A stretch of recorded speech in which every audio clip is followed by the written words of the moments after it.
Oh, and by the way, thank you to whoever brought the chocolate cakes in the back. I got them right before the show. Thank you very much. Very cool. Mm-hmm. Somebody brought Chicos tacos too. I thought that was great.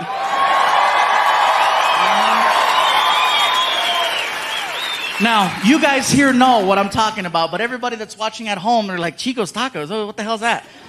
It's an El Paso tradition. If you come to El Paso,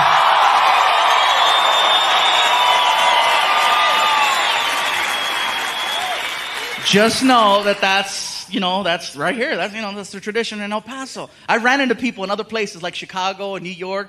I'm like, where are you from? El Paso. And I say, Chicos tacos. And they're like, oh. Like, wow, yeah, that's hardcore. It is the craziest food I've ever tried, you guys. Craziest ever. Reason is, they give you these little taquitos, and there's like a sauce, and you pour it, and like the taquitos float, and then it absorbs. And I never thought I'd see the day where I could drink a taco. Yeah.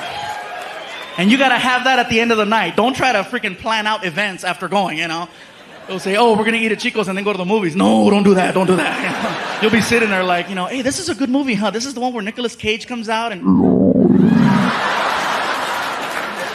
Anyway, he plays the bad guy in this movie and it turns out really good. Then all of a sudden...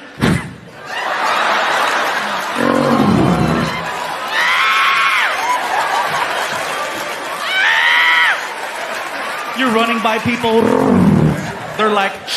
Chicos.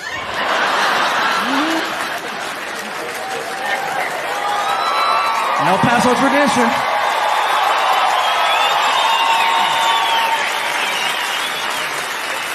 You know what's funny? Is that a year from now, there'll be people watching this all over the world. Just like the first DVDs in Canada, Australia, and Europe, this DVD will wind up somewhere in Australia. And there'll be people in Australia going, what the hell's Chicos? Crocky, we gotta go. We gotta see Chicos. You watch. People freaking out. I say, we must go try Chicos. It sounds splendid. Yes, it does. Drink a taco. I never thought I'd see the day. I'm going to try it. El Paso it is. Oh, man. But no, I got Chicos tacos and cakes. One night at one show, I received 11 chocolate cakes. And it was local, so I took them home. And that is an argument that nobody in this building has ever had at 3 o'clock in the morning. Because you don't just walk into the house with 11 cakes. You make some noise. And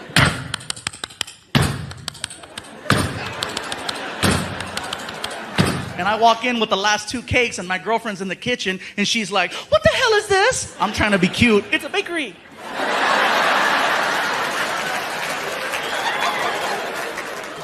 Where did you get all this cake? I said, baby, the people at the show brought it. Are you going to eat all of it? Eventually. I'm not going to do it in one hit, freaking 2 hours later. Clear.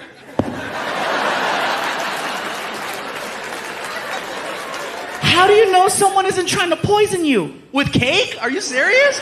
It's like you live by the cake, you die by the cake, No. So, we're going back and forth, right?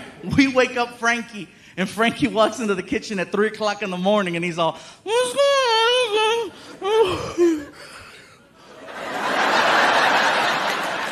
Where did all the cake come from?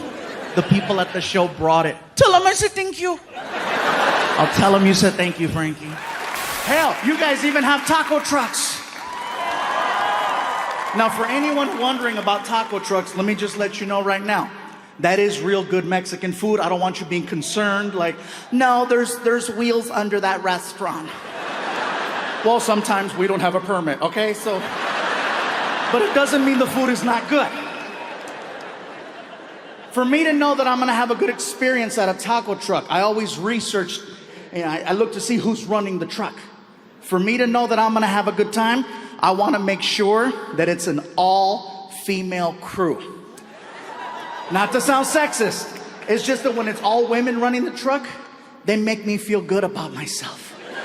They make me feel special. When I walk up at 1 o'clock in the morning and I have a buzz, they make me feel good. Hello? They come to the window, Hola, mi gordito, ¿cómo estás? ¿Cómo está ese gordito, chulito, este gordito? ¡Qué bonito! A ver, ojitos. I feel like a kid. I'm like, can I have a taco? Whatever you want me to get, I'll get it for you.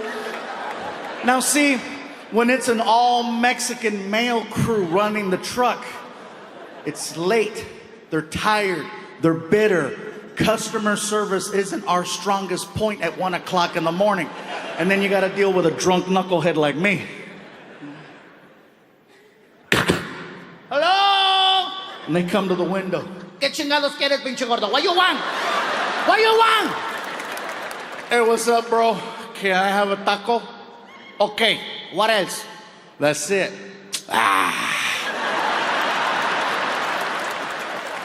That's not even a word. But you know exactly what he just told you.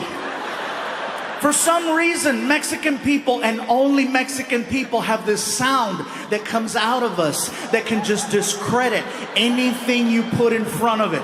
It doesn't matter what it is, we can kill it with that sound. I just graduated from college, top of my class.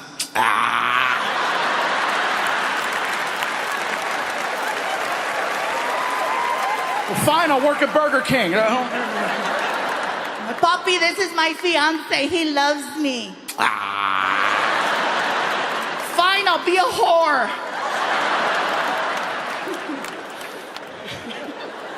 No, sometimes I use my voices for evil, man. I won't lie. If I don't have my way, like when I go to drive-thrus and they screw up my order, oh, I'm evil. I go back around and I start ordering, but I throw them off by doing this, right? They'll come on the speaker. I got a fantastic burger. How can I help you? And I'll do this. Hello, sir. Can I please have a double cheeseburger and order fries and a shake? Order fries and a shake. Oh my God, yes.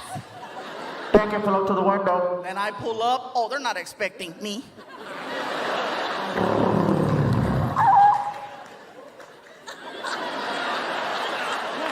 Oh, the look on their face is the best, right? Did you just order?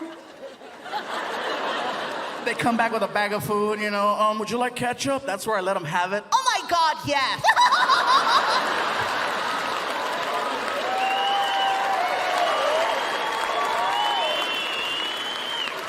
Hell yeah, man.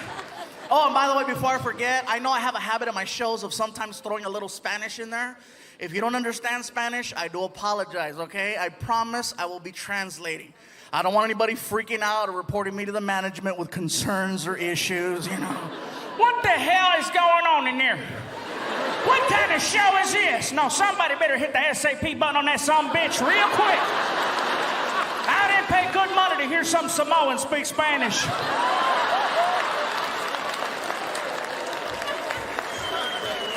I'm not Samoan, I'm fluffy. I didn't know why the guy thought I was Samoan, you know? And I've had this happen a couple times where people go, "Are you Hawaiian?" I'm like, no. No, not just a shirt. I thought it was just a shirt, but no, how could it just be a shirt? Just because you wear a freaking sombrero, that doesn't make you Mexican. I see white people, Cinco de Mayo, wearing a sarape, walking a donkey with a sombrero. You don't look at them and go, "Hola, amigo." No, you're like, "Hey, Ted. Hi." You know, and he's walking around, "Hola, come on. Come on, stupid donkey. Donkey, come on." I don't get it, man. I'm just trying to do my thing. But it's funny, though. I didn't know why the guy thought I was Hawaiian until I actually went to Hawaii. I found out that Hawaiian people actually look like swollen Mexicans. They do. I got off the plane. I looked around. I was like, "Oh, my God, my family." Even they were like, "Aloha, brother. Lo que le, malo, malo." Orale.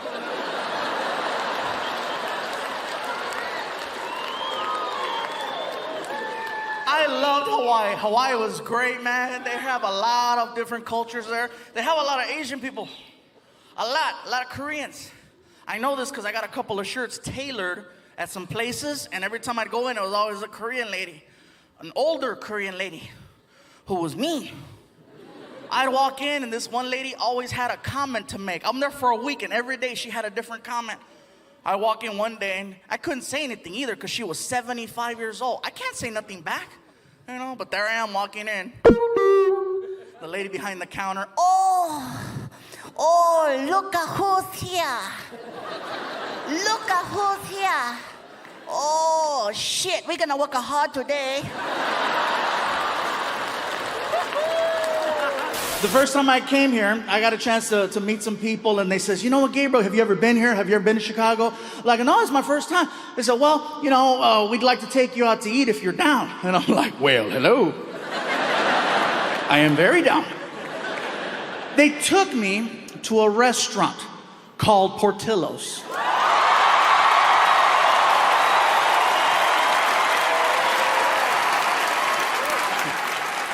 You heard of it? So we get there, and it was very, very good. The hot dogs were delicious. I had a chicken chop salad. It was amazing. Had a beef dip, really, really good. But it wasn't until the meal was almost over that these new friends of mine said, we'd like for you to try something you might not have ever had before. And I'm like, that's not likely. I said, well, what is it you want me to try? And they said, well, they sell a thing here at Portillo's called a chocolate cake shake.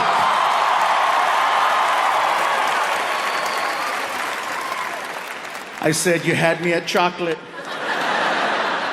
They said, well, you got to go up to the special window and you got to order it from the lady. So I'm like, okay, cool. So I get up and I walk over to the lady and she's like, can I help you? I say, yes, my friends are telling me that I need to try this thing called a chocolate cake shake. Okay, what size would you like? How good is it? You want a large. All right, can I please have a large chocolate cake shake? No problem. There I pay. And she turns around. She turns around and she walks over to this little refrigerator that's on the counter. And she opens it up and she pulls out a piece of chocolate cake. And I'm thinking to myself, she must misunderstood what I said. I didn't ask for a piece of chocolate cake. I asked for a chocolate cake shake. She must have heard what I was thinking because she's walking by and she's like, it's gonna happen.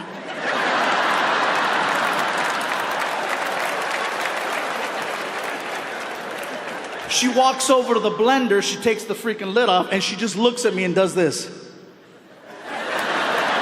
And I was like, no. And she's like, oh yeah. She pours it and she hands me this like 44-ounce chocolate shake, which is way more than anybody should be drinking. The straw was so thick you could almost fit your thumb in it, okay? So I grab the shake and I begin to attempt to drink it. So I'm just, and I can see the shake coming out.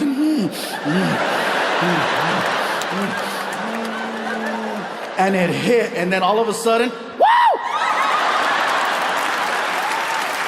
So during 2020, my dogs and I, the most normal thing we could do was just take a drive. Okay, drives, you could just get in the car. Nothing was open, but you could take a drive. And so we get in the car, and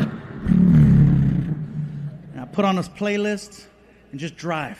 Eventually, we went out looking for food. And I know that sounds crazy to say it that way, but remember, 85% of the underlying conditions. I never once set foot in a market because I was afraid.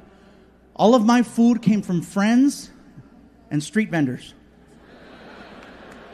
Yeah. Yes, I support street vendors in case anyone's wondering.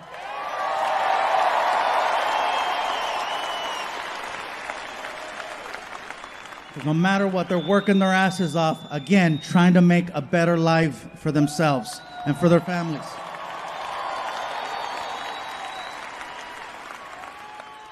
After leaving a taco stand one night, I realized that a lot of people needed to step out of their comfort zones in order to find alternative ways of making ends meet.